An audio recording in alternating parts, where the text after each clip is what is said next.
ഒരു ദിവസം ലുട്ടാപ്പി പുട്ടാലുവിന്റെ ഗുഹയിൽ. ഹലോ അപ്പൂപ്പ, ഞാനിവിടെ എത്തി. അമ്മാവൻ സ്ഥലത്തില്ല, പുറത്തു പോയിരിക്കുക. Very good. എങ്കിൽ നീ ആ സാധനം നോക്ക്. ചെറുതാക്കുന്ന പെട്ടിയല്ലേ?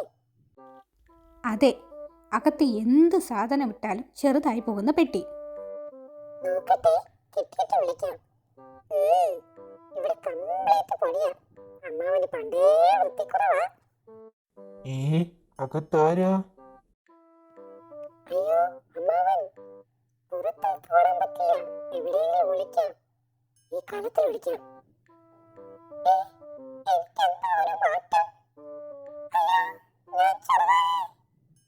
ഹലോ അപ്പൂപ്പ, ആളെ ചെറുതാക്കുന്ന പെട്ടിയാണോ അതോ കലമാണോ? ആ ശരിയാ, പെട്ടിയല്ല കലം. എടുക്കാ, നിനക്ക് എങ്ങനെ മനസ്സിലായി?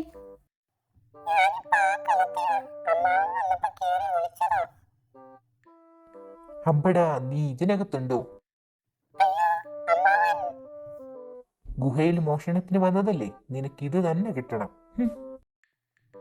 എന്നെ പുറത്തിറക്കണേ. അയ്യോ നിന്റെ കുന്തം ഞാനിങ്ങ് എടുക്കുക, അല്ലെങ്കിൽ നീ പറന്ന് രക്ഷപ്പെടും. അയ്യോ, ഇത് ഞാൻ ഓർത്തില്ല. ആദ്യമേ പറഞ്ഞങ്ങ് പോയാ മതിയായിരുന്നു. ഞാൻ പുറത്തു പോകുന്നു, നീ എവിടെ കിടക്ക്. രക്ഷിക്കണേ, രക്ഷിക്കണേ, ചൂടെടുത്തിട്ട് വയ്യേ. ലുട്ടാപ്പി കുടുങ്ങിയല്ലോ. മന്ത്രം ചൊല്ലി പറത്തി പുറത്തെത്തിച്ചാലോ? വേണ്ട, അതിലൊരു തമാശയില്ല. ഹഹ, അകത്തെ ചൂടല്ലേ ലുട്ടാപ്പിയുടെ പ്രശ്നം. ആ ടാപ്പ് കൊണ്ടൊരു സൂത്രമുണ്ട്. ഓം ഹ്രീം ടാപ്പ് നീളട്ടെ. മായാവി മന്ത്രം ചൊല്ലിയതോടെ വെള്ളം, ഇതുവരെ ടാപ്പ് തുറന്നു വിട്ടത്. അയ്യടാ, വെള്ളം നിറഞ്ഞ് മുകളിലെത്താറായി. രക്ഷപ്പെട്ടു. ശരാ, ഈ ടാപ്പ് എങ്ങനെ ഇത്ര നീണ്ടോ? ഹഹ